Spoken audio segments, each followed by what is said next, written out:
The neighborhood had always been quiet in the way only carefully controlled communities ever were. Streets were wide, lawns were trimmed to identical heights, and houses sat in neat rows like they had been measured and approved by someone with a clipboard and too much time.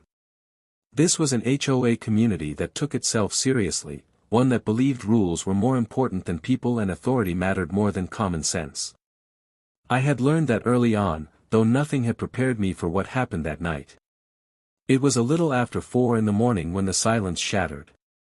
Not with a polite knock or a doorbell, but with a violent, sudden impact that rattled the entire front of the house. The sound echoed down the hallway, sharp enough to drag me out of sleep in a split second. The dogs reacted instantly.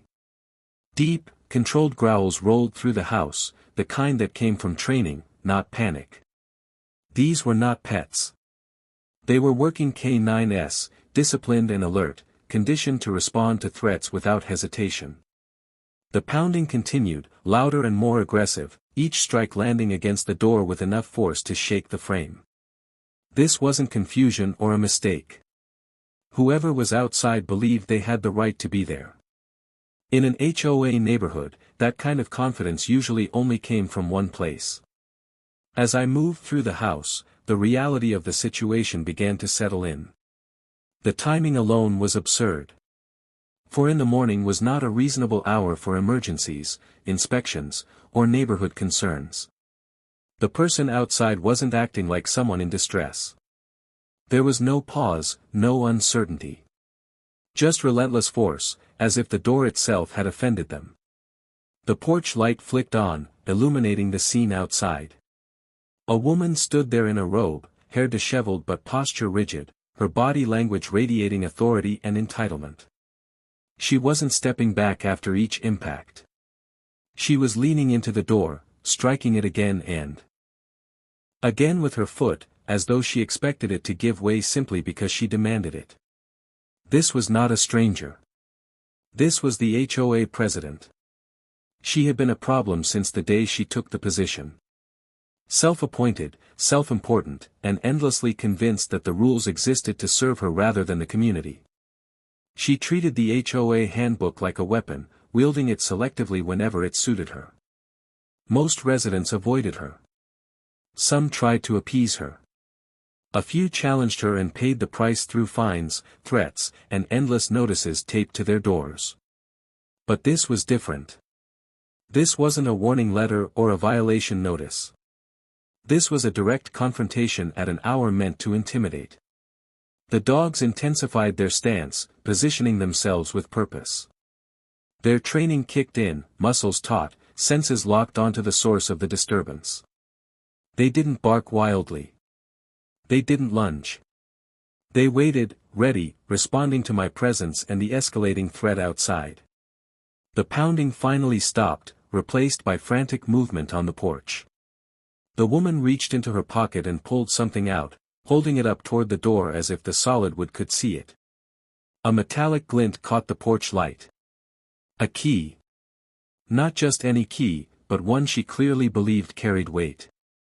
In her mind, she wasn't trespassing. She wasn't harassing a resident. She was exercising authority.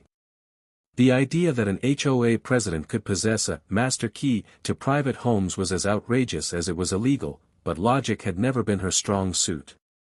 She had always operated under the assumption that rules bent for her, that her position elevated her above the same restrictions imposed on everyone else. Inside, the tension was thick. The dogs remained silent but alert, their presence filling the space with controlled power. This wasn't fear. This was preparedness. The woman outside rattled the doorknob, right. Convinced that the door would open and that I would fall in line like so many others before me. What she didn't understand was that this house wasn't unguarded. It wasn't defenseless.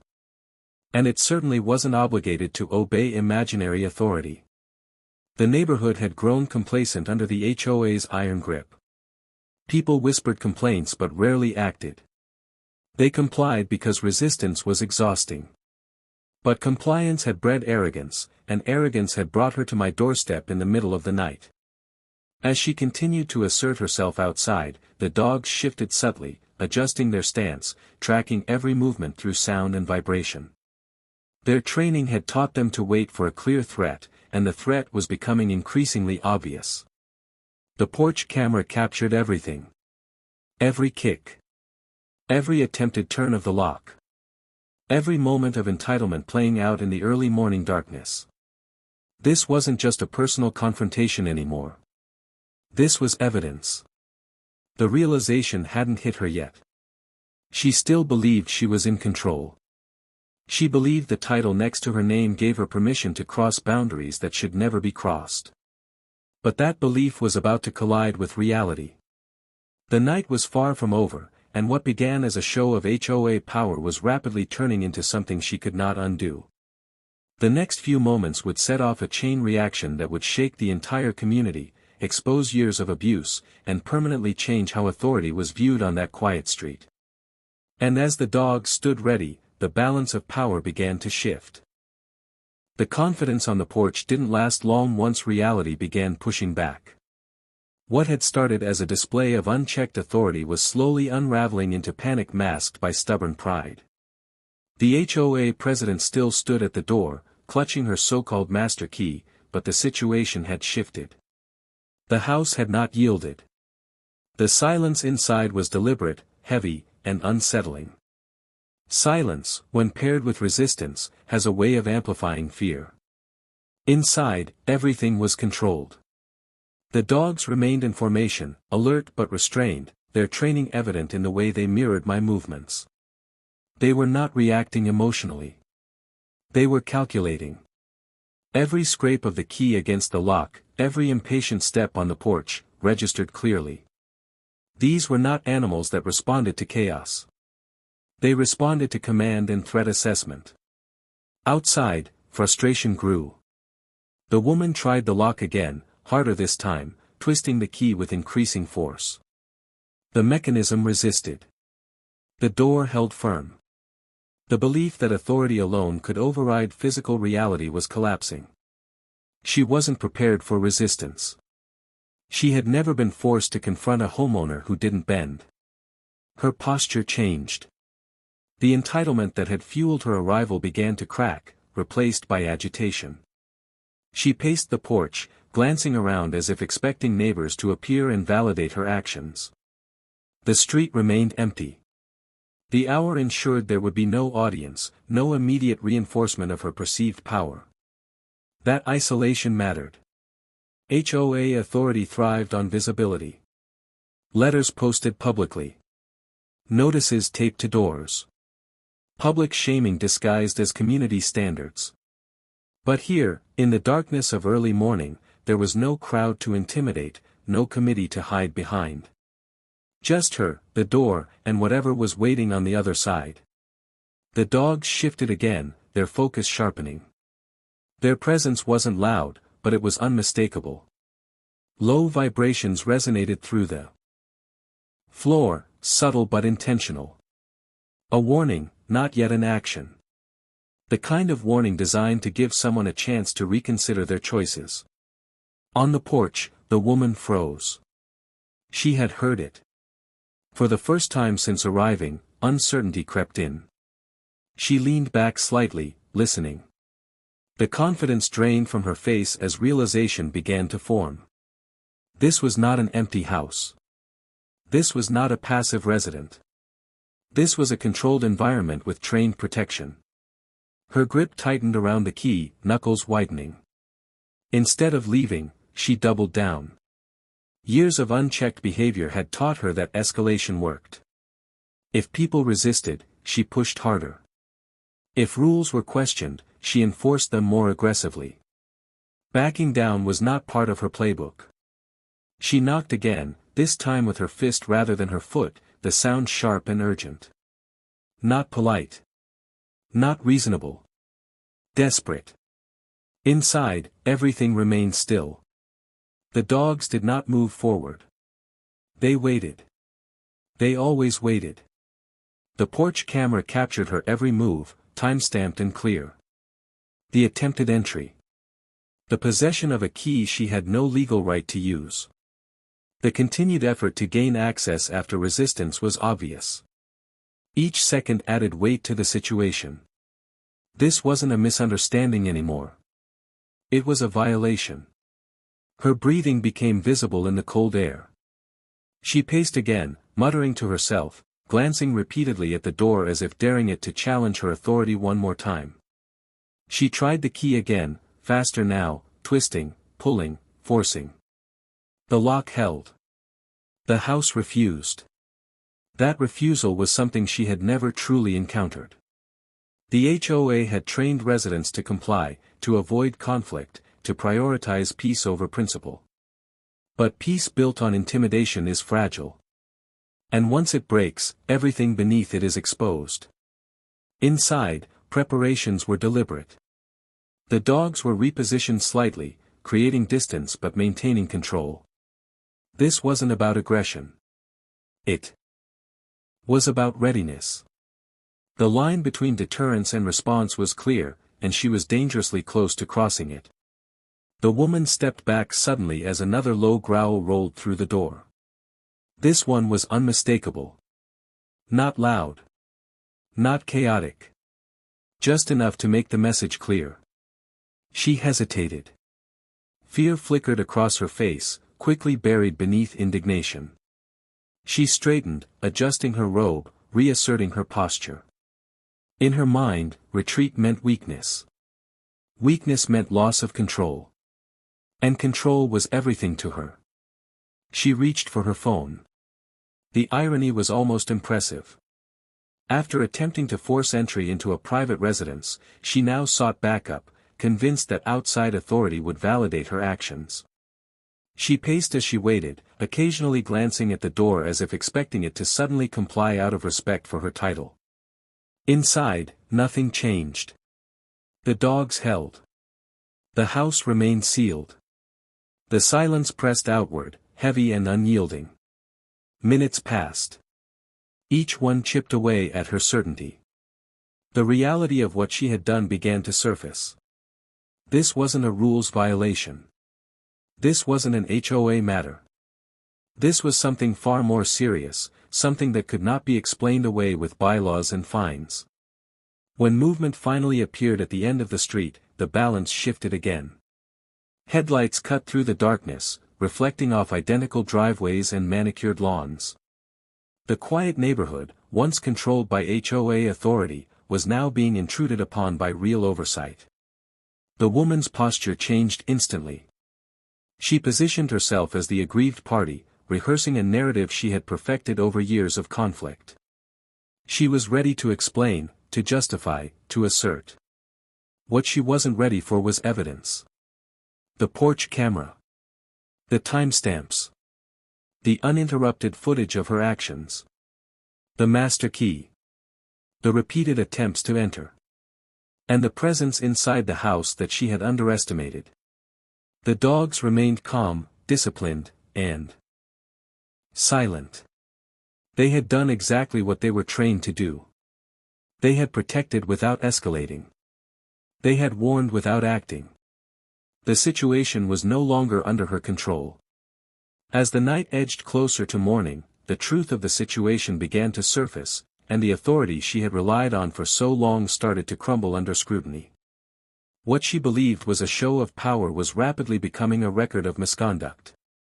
And the consequences were only just beginning. By the time morning began to break across the neighborhood, the illusion of HOA dominance had completely unraveled. What had once been a quiet, rule-bound community was now standing on the edge of a reckoning. The early light exposed more than manicured lawns and identical houses. It revealed the consequences of unchecked authority and the fragile nature of power built on intimidation. The presence of outside oversight changed everything. The situation was no longer framed by HOA bylaws or internal politics. It was now governed by laws that did not bend for titles or self-appointed leadership. The footage from the porch camera played its silent role, documenting every step, every attempt, every moment of entitlement that had driven the HOA president to a resident's door at 4 a.m. The master key, once held with confidence, became the most damning object of all. Its existence raised questions no one in the HOA had ever dared to ask out loud. Who authorized it? How many homes it fit? How long it had been used? What had been done under the assumption that no one would challenge it? The dogs remained in the background, calm and composed, their role already fulfilled. They had not needed to act. Their presence alone had been enough to halt an illegal entry and force the situation into the light. Training and discipline had proven far more powerful than aggression ever could. As the sun rose, the story spread quickly through the neighborhood. Residents woke to flashing lights, unfamiliar vehicles, and a sense that something had finally broken through the carefully maintained surface of order. Phones buzzed. Curtains shifted. Whispers turned into conversations, and conversations turned into realization. For years, people had endured fines that made no sense, inspections that felt invasive, and threats that seemed to come out of nowhere. They had accepted it as the cost of living in a controlled community. But now, faced with undeniable evidence, the narrative changed. This was not order. This was abuse of power. The HOA president's authority evaporated almost instantly. Without her ability to intimidate, she was just another resident who had crossed a line. The confidence that once defined her actions gave way to defensiveness and isolation. The community she had ruled through fear no longer stood behind her. Meetings were called. Not the kind she had once presided over with an iron grip, but emergency gatherings driven by concerned homeowners demanding answers. The board was forced to confront questions they had ignored for years. Records were reviewed. Policies were examined. The existence of unauthorized access tools alone was enough to trigger a cascade of consequences. The fallout extended beyond a single individual. Trust in the HOA system itself began to erode. Residents who had once remained silent started sharing their experiences. Stories surfaced of late-night inspections, threats of forced entry, and intimidation disguised as enforcement. What had been dismissed as isolated incidents was suddenly recognized as a pattern. Legal boundaries reasserted themselves. The HOA's reach was sharply reduced, its authority redefined under strict oversight. Positions that had once been treated as personal fiefdoms were stripped of unchecked power. The community learned, collectively and painfully, that rules without accountability were dangerous. Inside the house, life returned to normal. The door was repaired. The lock remained unchanged, a quiet symbol of resistance that had held firm under pressure. The dogs resumed their routines, their work complete, their presence still reassuring. They had done what they were trained to do: protect without excess, deter without harm. The neighborhood itself felt different in the days that followed. Not louder. Not chaotic. But aware. A subtle shift in energy moved through the streets as residents reclaimed a sense of ownership over their homes. Lawns were still trimmed. Houses still looked the same. But the fear had lost its grip. The former HOA president became a cautionary tale rather than a figure of authority. Her name was no longer spoken with apprehension but with disbelief. The idea that someone could confuse a volunteer position with absolute control now seemed absurd in hindsight. What happened at 4 a.m. became a turning point. Not because of confrontation or violence, but because of restraint, preparation, and the refusal to submit to illegitimate power. The dogs had never needed to engage. The door had never opened. And yet, everything changed. The community learned that silence enables overreach, and compliance invites escalation. It learned that standing firm, even quietly, can expose wrongdoing more effectively than confrontation ever could. In the end, the HOA survived, but it was no longer feared. It became what it should have been from the beginning: a limited organization with defined boundaries and accountable leadership. The transformation was not dramatic, but it was permanent. And for one early morning, a locked door, trained guardians, and a moment of resistance had been enough to bring an entire system back into balance.